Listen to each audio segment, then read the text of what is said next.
नमस्कार साथियों, स्वागत है आपका उड़ान स्कूल ऑफ एग्रीकल्चर के ऑफिशियल चैनल उड़ान एग्रीकल्चर कुचामन सिटी में। दोस्तों, हम बात करने वाले हैं जेट 2026 के जो स्पेशल स्टूडेंट्स हैं उनकी बातें करने वाले हैं। स्पेशल का मतलब है कि आपका एडमिट कार्ड क्या हो चुका है, जारी हो चुका है, उसको आपने देख लिया होगा। कहाँ पे आपका सेंटर आया है ये भी आपको पता होगा। तो सेंटर पे पहुंचने से पहले आपको कुछ विशेष बातों का क्या रखना है, ध्यान रखना है, क्योंकि ये गलतियां आपको क्या करवा सकती है, बहुत ज्यादा आपके लिए महंगी पड़ सकती है।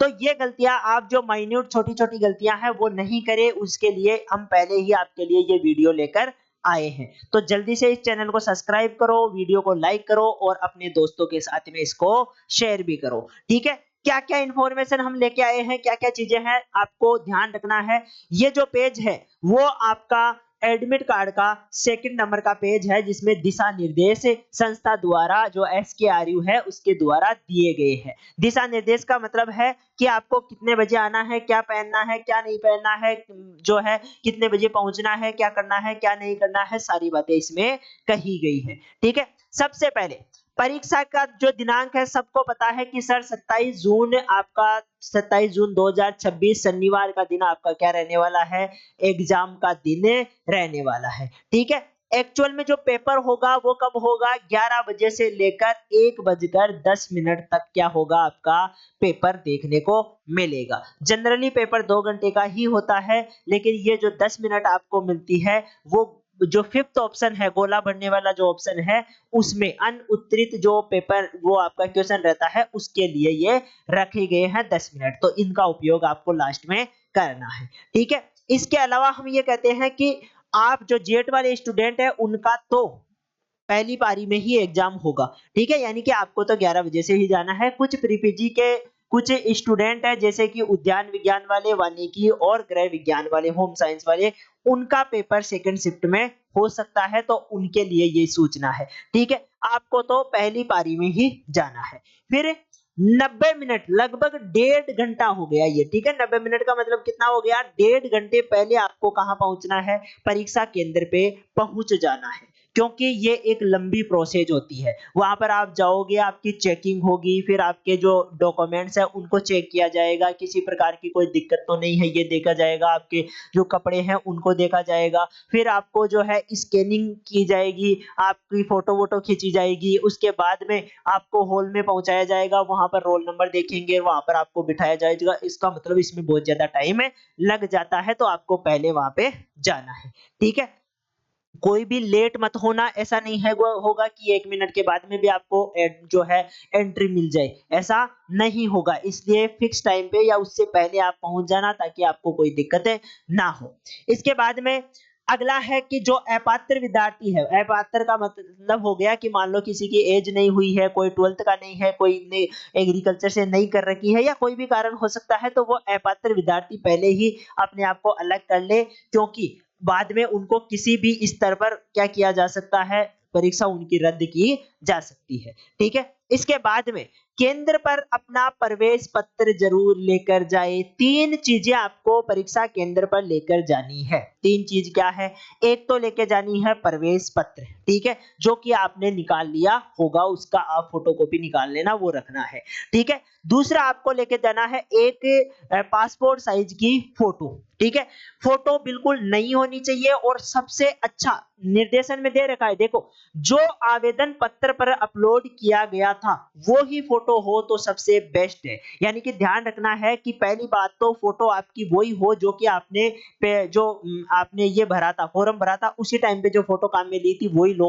ठीक है, ठीक रहेगा मामला। अगर बाई चांस आपके पास वो फोटो नहीं होती है, तो अगर फोन में उसको स्कैन करके आपने भेजा था, किसी से फॉर्म भरवाया था, या मान लो कंप्यूटर वाले को भी फोन में ही भेजा था, तो वो फोन वाली फोटो ही आप क्या कर लो, जो है दोबारा निकला लो उसको ही। ठीक है, तो वो बेस्ट रहेगी। और कुछ भी मान लो ऑप्शन नहीं है कि सर फोन में भी नहीं है, ये जो है फिजिकल फोटो भी नहीं है मेरे पास, तो एक ऑप्शन आपके पास ये बचता है कि वैसे के वैसे कपड़े पहन के आप नई फोटो खिंचवा लो और उसको साथ में ले जाना, ठीक है। वो फोटो भी आपकी चल जाएगी, लेकिन फोटो में ध्यान रखना है कोई पुरानी फोटो या ऐसी फोटो जिसमें आपकी शक्ल मैच नहीं हो रही हो, वैसी फोटो मत लेके जाना, वहां पे अलाउ नहीं करते हैं, ठीक है।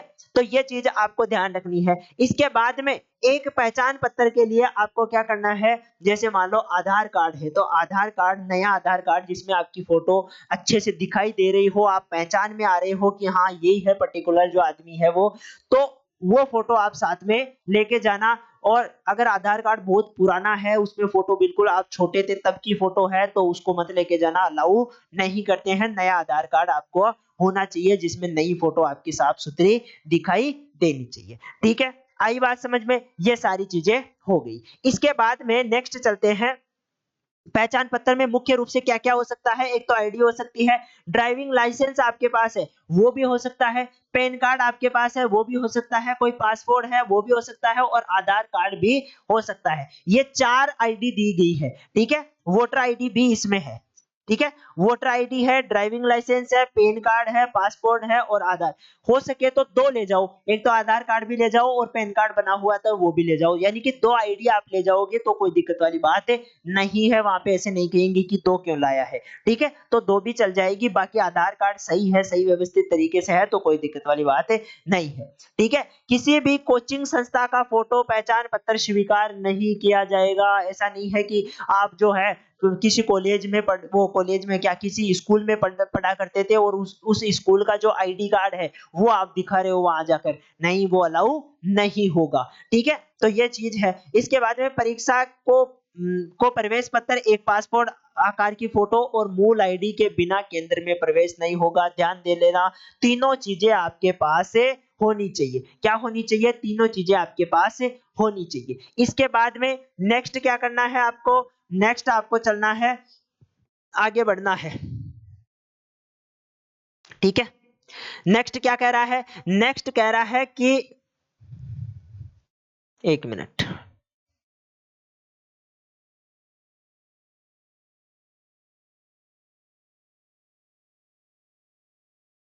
कहां तक आ गए थे अपन, हाँ पासपोर्ट तक। किसी भी परिस्थिति में परीक्षा केंद्र में बदलाव के अनुरोध पर विचार नहीं किया जाएगा। ऐसा नहीं है कि आपके ताऊजी मान लो किसी में जो है जानकारी है, किसी की कहीं पे है जो है जानकारी है, और आप कह रहे हो कि हमारा जो परीक्षा केंद्र है वो चेंज कर दो, नहीं, ऐसा नहीं होगा, ठीक है। सुनिश्चित करें कि केवल अपने परीक्षा केंद्र के निर्धारित परीक्षा कक्ष में आवंटित रोल नंबर की सीट पर ही जाकर बैठे।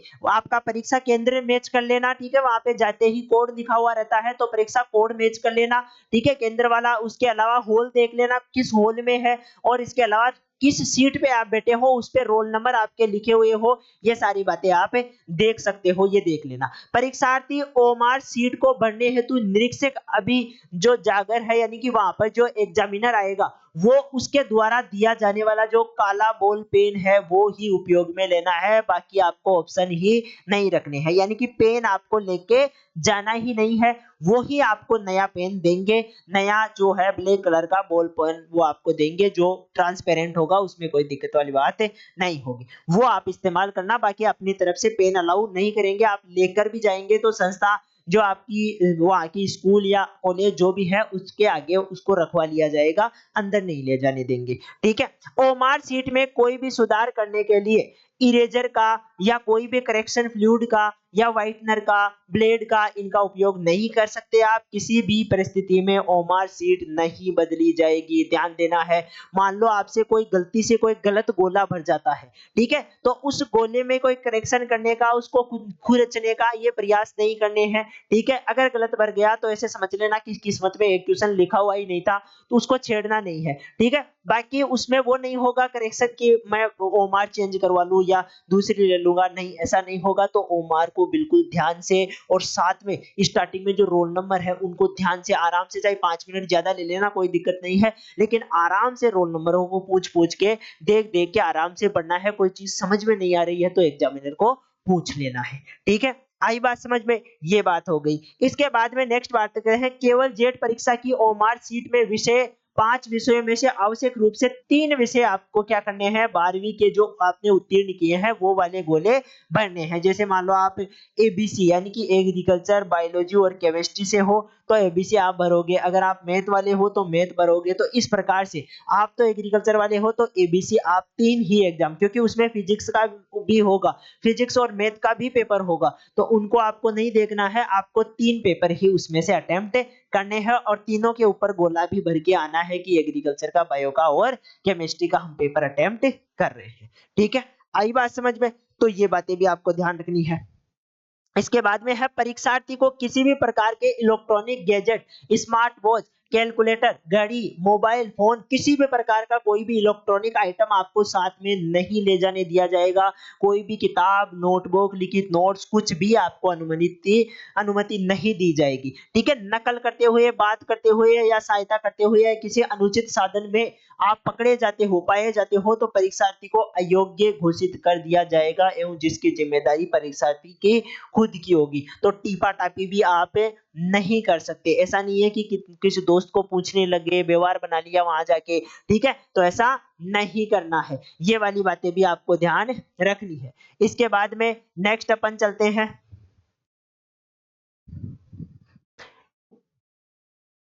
कहां तक आ गए थे?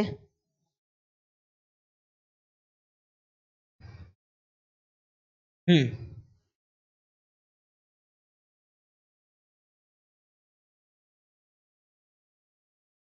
हाँ, यहाँ से स्टार्ट कर रहे थे। ठीक है, अब इधर ध्यान दो, हम क्या कह रहे हैं? हम कह रहे हैं परीक्षार्थी को परीक्षा में शामिल होने के लिए निम्न ड्रेस कोड का सावधानी से ध्यान रखना। पिछली बार मान लो सुपरवाइजर का पेपर हुआ था तो उसमें बहुत सारे स्टूडेंट्स ने, है ना, जो लंबी बाहों वाला जो सेट है वो पहन के चले गए थे, तो वो भी अलाउ नहीं किया था। ठीक है, तो आपको ये दिक्कत ना हो। बाद में क्या होता है, थोड़ा हेजिटेशन होता है, मान लो सेट उतार के हम एग्जाम देने चले तो जाते हैं, लेकिन सबका ध्यान हमारी तरफ होता है, ऐसा हमें लगता है वहां बैठने के बाद में। तो थोड़ा सा आप इरिटेट हो या हेजिटेशन हो, उससे अच्छा है कि आप टी शर्ट और पजामा, जो अपना नॉर्मल पजामा होता है वो पहन के जाओ, कोई भी मेटल वाली चीज उसमें नहीं होनी चाहिए। ठीक है, जितना हो सके उतना सिंपल बन के एग्जाम हॉल पे जाना है। ठीक है, तो परीक्षार्थी को परीक्षा में शामिल होने के लिए ड्रेस कोड के लिए देखो, लड़कों के लिए क्या कह रखा है, परीक्षार्थी आधा आस्तीन शर्ट और टी शर्ट, यानी कि अगर आप शर्ट पहन रहे हो तो हाफ बाजू वाला पहन के जाओ, जो फुल बाजू वाला शर्ट है वो अलाउ नहीं है। इसके अलावा टी शर्ट आप पहन सकते हो, कोई दिक्कत नहीं है, और वो भी बिना कॉलर वाली हो तो ज्यादा ठीक है, बाकी कॉलर वाली भी चल जाएगी। ठीक है, आधा आस्तीन का कुर्ता पहन सकते हो, टॉपर, आधा आस्तीन ब्लाउज लड़कियों के लिए है ये। ठीक है, ये किसके है? ये लड़कियों के लिए है। ही पहनकर आए और साथ ही उन्हें यह भी सुनिश्चित करना होगा कि परीक्षा के दिन के लिए उन्होंने जो पोशाक चुनी है उसमें बड़े बटन, ब्रोज का उपयोग नहीं हो, यानी कि किसी प्रकार की कोई मेटल ना हो, बड़े बड़े बटन ना हो, ये वाली चीजें जितना सिंपल हो सके उतना सिंपल, जिसका उपयोग किसी भी प्रकार का उपकरण या संचार उपयोग उपकरणों को छिपाने के लिए किया जा सकता है। यानी कि आप क्या कर सकते हो, मान लो शर्ट लंबी बाहों वाला पहन के जाते हो तो उसको जो है फोल्ड करके आप उसमें कुछ छुपा ले सकते हो। तो इस प्रकार की चीजों से बचने के लिए आपको सिंपल एक टी शर्ट और एक पजामा पहन के जाना है, टेंशन खत्म। ठीक है, बाकी दिमाग ही नहीं लगाना है। इसके बाद में है परीक्षा हॉल में प्रवेश देने से पहले परीक्षार्थी पूरी तरह से जांच किया जाएगा। परीक्षार्थी को सलाह दी जाएगी कि वो आपत्तिजनक पोशाक या धातु इनके से बने कपड़े जो किसी भी अवैध धातु की जांच के दौरान उन्हें परेशानी में डाल सकते हैं नहीं पहने। ठीक है, ये पहले ही बोल दिया जाएगा। अंगूठी, नोजपिन, झुमके, चेन, हार, कंगन, पायल, पेटेंट, ये सारी चीजें जो है निषेध है, कोई भी इनको नहीं पहन सकता है। ठीक है, तो लड़कियां विशेष रूप से सावधान रखें, ये वाली चीजें पहले ही घर पे उतार के जाएं। इसके बाद में आ जाता है परीक्षार्थी को सलाह दी जाती है कि वे जूते और मोजे के बजाय चप्पल और सैंडल पहन के जाए, बिना हील के, यानी कि सैंडल भी बिल्कुल सिंपल होने चाहिए और चप्पल पहन के जाओ तो बहुत अच्छी बात है। तो भाई सबसे बेस्ट यही है कि चप्पल पहन के जाओ, कोई दिक्कत वाली बात नहीं है। ठीक है, परीक्षार्थी को किसी भी कोचिंग संस्था या ट्यूशन सेंटर की विशिष्ट ड्रेस वर्दी पहनने की अनुमति नहीं दी जाएगी। ऐसा नहीं है कि आप किसी की जो कोई संस्था है उसकी शर्ट पहन के चले गए या टी शर्ट पहन के चले गए, तो ऐसा नहीं होगा। ठीक है, इसके बाद में जेट परीक्षा की प्रश्न पुस्तिका द्विभाषी अंग्रेजी में और हिंदी में दोनों में होगी। किसी भी विसंगति के मामले में ध्यान देना है, ये अंग्रेजी वाले स्टूडेंटों के लिए देखो कितना अच्छा चांस है। अगर हिंदी में गलती पाई गई तो त्रुटि होने पर इंग्लिश भाषा को ही मान्यता दी जाएगी, उसको ज़्यादा सर्वोपरि रखा जाएगा और उसके आधार पर ही क्वेश्चन क्या किया जाएगा, सॉल्व किया जाएगा। तो इंग्लिश वाले जो स्टूडेंट है, हिंदी में मान लो कोई चीज़ आपको समझ में नहीं आ रही है, ठीक है? हिंदी वाले स्टूडेंट के लिए बता रहा हूँ, अगर कोई चीज़ समझ में नहीं आ रही है तो एक बार इंग्लिश का जो पेपर है या इंग्लिश में जो क्वेश्चन दिया हुआ है उसको पढ़ लेना, क्या पता आपको कोई चीज़ याद आ जाए, दिमाग में बैठ जाए। तो ये वाली बात है। इसके बाद में प्रश्न पत्र ओमार शीट में प्रत्येक प्रश्न के लिए 5 विकल्प होंगे, सबको पता है। यदि कोई अभ्यर्थी किसी प्रश्न का उत्तर देना चाहता है तो उसे उपयुक्त वर्ग A B D C D में से देना है। आंसर तो ए बी सी डी होगा, लेकिन अगर व्रत को आप काला करते हो तो ये ठीक है। यदि किसी प्रश्न का उत्तर नहीं देना चाहते हो तो उसे आप क्या करोगे, ई वाला जो गोला है उसको भर के आओगे, ठीक है? उसको काला करके आओगे। प्रत्येक सही उत्तर के लिए 4 अंक दिए जाएंगे और गलत उत्तर के लिए आपके नेगेटिव मार्किंग रहने वाली है, माइनस का 1 अंक काटा जाएगा। यदि एक से अधिक विकल्प चुना जाता है तो उसे गलत उत्तर माना जाएगा, यानी कि 2 गोले आप नहीं भर सकते। मान लो गलती से आपसे एक गोला भर जाता है, ठीक है? तो आप ऐसा नहीं कर सकते कि उसमें दूसरा गोला और भर दिया कि आंसर मेरा तो ये है। 2 हो जाएंगे तो वो गलत माना जाएगा, ठीक है? तो उस चीज का भी आप विशेष ध्यान रखेंगे। इसके बाद में नेक्स्ट बात कर लेते हैं।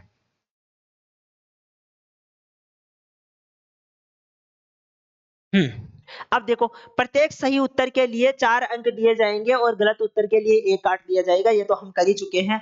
इसके बाद में आ जाओ, प्रश्न पुस्तिका जो आपकी बुकलेट है, क्वेश्चन बुकलेट के निर्देशों को भी ध्यान पूर्वक पढ़े, फिर यह जांच कर ले कि प्रश्न पुस्तिका में पृष्ठ संख्या सही है, पूर्णता क्रम से है, या साथ ही यह भी देख ले कि पुस्तिका का पृष्ठ खाली, फटा, त्रुटिपूर्ण छपाई का नहीं हो। यदि प्रश्न पुस्तिका में कोई विसंगति है तो अभ्यर्थी 10 मिनट के अंतर्गत क्या करवा सकता है, इन्विजिलेटर जो आपका है, जो एग्जामिनर है, उसको बोलकर आप चेंज करवा सकते हो। ध्यान देना है, अगर प्रश्न में कोई दिक्कत है तो, और ओमार में कोई दिक्कत है तो आप 10 मिनट के अंदर एक बार उसको चेक कर लो। स्टार्टिंग में अगर कोई दिक्कत आती है, मान लो प्रिंट नहीं है या मान लो प्रिंट गलत हो रखा है, उल्टे सुल्टे पेज आ गए हैं, किसी भी प्रकार की कोई दिक्कत है तो आप क्या कर सकते हो, 10 मिनट में पेपर ओमार चेंज करवा सकते हो, ठीक है? फिर बाद में नहीं मिलेगा आपको ऑप्शन, ठीक है? इसके बाद में निर्देश संख्या 16 में दर्शाई गई यह स्थिति के अतिरिक्त किसी भी परिस्थिति में अभ्यर्थी को दूसरी प्रश्न पुस्तिका प्रदान नहीं की जाएगी। अभ्यर्थी को प्रश्न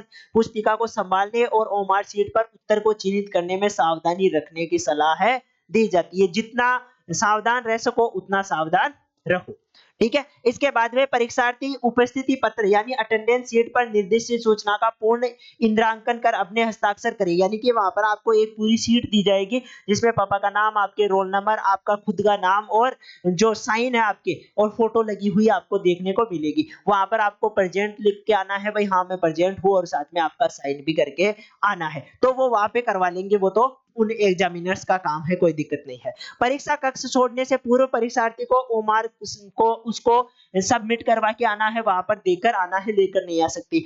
परीक्षार्थी उपरांत प्रश्न पुस्तिका अपने साथ ले जा सकते हैं, ठीक है? प्रश्न को अपने साथ ले जाओ, कोई दिक्कत नहीं है। परीक्षार्थी प्रारंभ होने से परीक्षा प्रारंभ होने से परीक्षा समाप्ति तक किसी भी परीक्षार्थी को परीक्षा कक्ष छोड़ने की अनुमति नहीं है। प्रश्न से संबंधित शिकायतों के बारे में परीक्षा कक्ष में अन्य परीक्षार्थी अभी जो आपके इन्विजिलेटर है से कुछ ना पूछे, यानी कि प्रश्न से संबंधित आप उनसे कुछ नहीं पूछ सकते हो। बाकी और कोई चीज आप पूछना चाहो तो पूछ सकते हो, लेकिन प्रश्न से रिलेटेड कुछ नहीं पूछ सकते हो, ठीक है? ये बात हो गई। इसके बाद में नेक्स्ट अपन बात कर लेते हैं।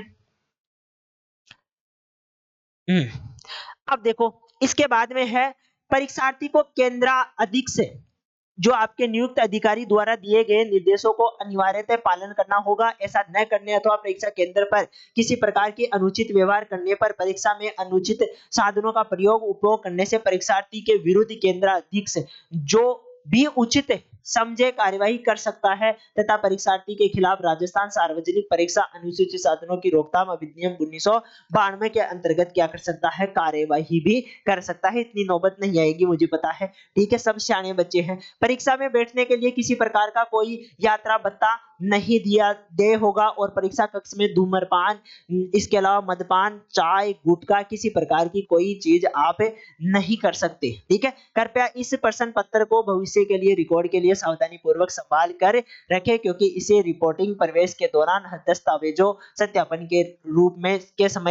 सत्यापन के समय प्रस्तुत करना आवश्यक होगा। तो प्रवेश पत्र आगे भी आपको चाहिए होगा, इसलिए इसको संभाल के भी आपको रखना है। ये सारे निर्देश हैं जो कि संस्था द्वारा, जो आपके SKRU है उसके द्वारा दिया गया है और आपको वहां पे फॉलो करना है। इसमें से ड्रेस कोड का, जो आपके डॉक्यूमेंट्स है उनका विशेष रूप से ध्यान रखना है, और समय पर पहुंचना है। ये 3 चीजें आपको विशेष रूप से ध्यान रखनी है, इनका आप पालन करें। बाकी तो चीजें मुझे पता है आप पालन कर लोगे, कोई दिक्कत वाली बात नहीं है। इसके अलावा इंग्लिश में बचे हैं बाकी ये सारी चीजें, यही बातें जो हैं आगे चल के इंग्लिश में भी कही गई है।